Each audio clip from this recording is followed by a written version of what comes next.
بڑی معذرت کے ساتھ برا مت ماننا، میں عورتوں کو کوسنے نہیں بیٹھا، لیکن اپنی بہنوں سے بہت درد دل کے ساتھ پوچھنا چاہتا ہوں، اے خاتون جنت کی کنیزوں، کیا مردوں نے ہی صرف جنت میں جانا ہے؟ عورتوں نے جنت میں نہیں جانا؟ تمہاری محرومی کی حد ہے میری بہنوں کہ تمہارے قدموں کے نیچے جنت ہے۔ اللہ کے رسول فرماتے ہیں الجنت تحت اقدام الامہات، جنت تمہاری ماؤں کے قدموں کے نیچے ہے، لیکن ساتھ ہی حضور نے یہ بھی فرمایا کہ میں نے جہنم میں سب سے زیادہ اگر کسی کو دیکھا ہے تو عورتوں کو دیکھا ہے۔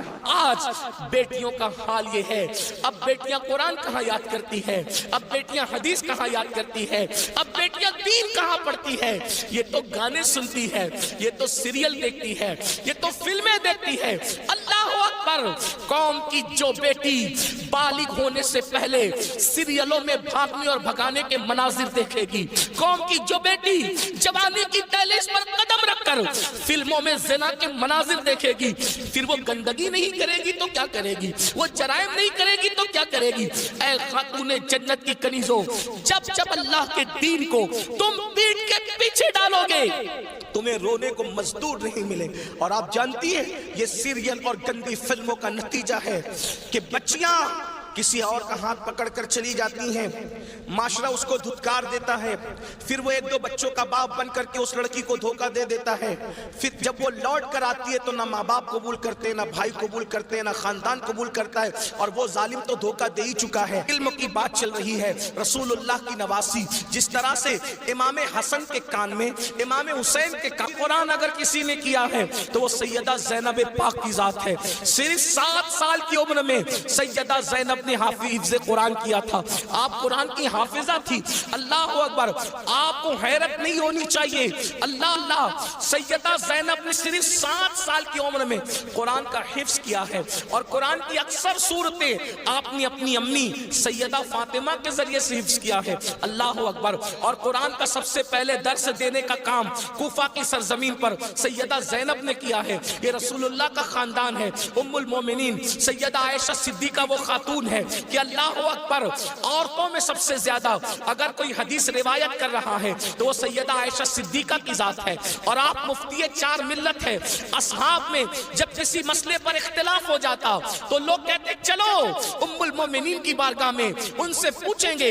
حیرت کی بات ہے، مردوں کا علم اختلاف اگر کسی کا قول فیصل کی حیثیت سے ختم کرتا ہے تو اسے ام المومنین سیدہ عائشہ صدیقہ کے نام سے جانا جاتا ہے۔ یہ علم ہے، یہ عورتوں کے پاس علم ہے۔ اسی طریقے سے اللہ اکبر، امام جعفر صادق کی بہو ہے، امام جعفر صادق کی بہو ہے، یعنی امام حسین کے خاندان کی بہو اور امام حسن کے خاندان کی بیٹی، ان کو دنیا نفیسۃ العلم کہتی ہے، اور ان کو نفیسہ مصری بھی کہا گیا ہے۔ یہ اپنے شوہر کے ساتھ مدینہ منورہ سے ہجرت کر کے مصر آ گئی تھی، اور جب مصر آئی ہے اور امام جعفر صادق کے علم کی خیرات جب بانٹنے کے لیے بیٹھی ہے تو میری بہنوں آپ کو حیرت ہوگی، حضرت نفیسۃ العلم جسے نفیسہ مصری کہتے ہیں، جب پردے میں بیٹھ کر لوگوں کو قرآن و حدیث کا علم دیتی تو پردے کے پیچھے بیٹھ کر علم حاصل کرنے کے لیے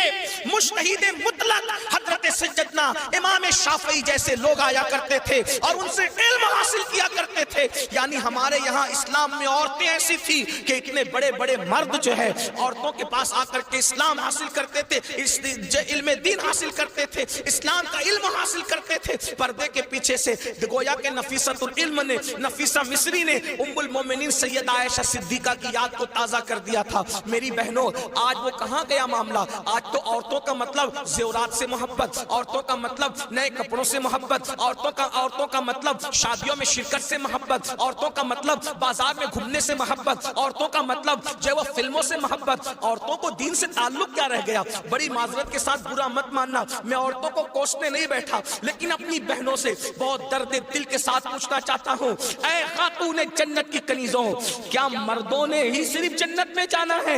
عورتوں نے جنت میں نہیں جانا؟ مجھے بتاؤ کیا کر رہی ہو اپنے دین کے لیے، کیا کر رہی ہو اپنے اسلام کے لیے؟ تمہاری محرومی کی حد ہے میری بہنوں کہ تمہارے قدموں کے نیچے جنت ہے۔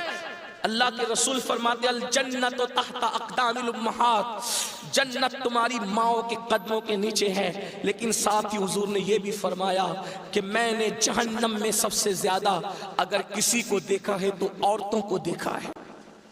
مجھے بتاؤ، آج نماز سے کوسوں دوری، مذہب سے کوسوں دوری، اس لیے جامعۃ المصطفیٰ کا قیام اس لیے عمل میں آیا ہے تاکہ بھولے ہوئے سبق کو یاد دلایا جا سکے، بھولے ہوئے سبق کو یاد دلایا جا سکے، بچیوں کو علم کا زیور دیا جا سکے، بچیاں علم حاصل کریں، پرانا دور دہرائیں، پرانی تاریخ یاد دلائیں۔ لوگ کہتے ہیں تاریخ اپنے آپ کو دہراتی ہے، دنیا آج کہہ رہی ہے بیٹی بچاؤ بیٹی پڑھاؤ، 1450 سال پیچھے ہے دنیا اسلام سے، دنیا آج کہہ رہی ہے بیٹی بچاؤ بیٹی پڑھاؤ۔ میرے نبی نے 1450-1500 سال پہلے بیٹی بچا کر بھی بتا دیا اور بیٹی پڑھا کر بھی بتا دیا۔ اللہ کے رسول نے بیٹی بچایا تو ایسے بچایا کہ بیٹیاں ان کے آنے سے پہلے زندہ دفن ہوتی تھی، مگر ان کے آنے کے بعد بیٹیوں کو دفن نہیں کیا گیا بلکہ بیٹیوں کو ماتھے کا جھومر بنایا گیا۔ اگر آج دنیا میں کوئی بھی مذہب کا آدمی بیٹی چومتا ہے تو یہ صدقہ ہے مصطفیٰ جان رحمت کی آمد کا، یہ میلاد مصطفیٰ صلی اللہ علیہ وآلہ وسلم کا صدقہ ہے۔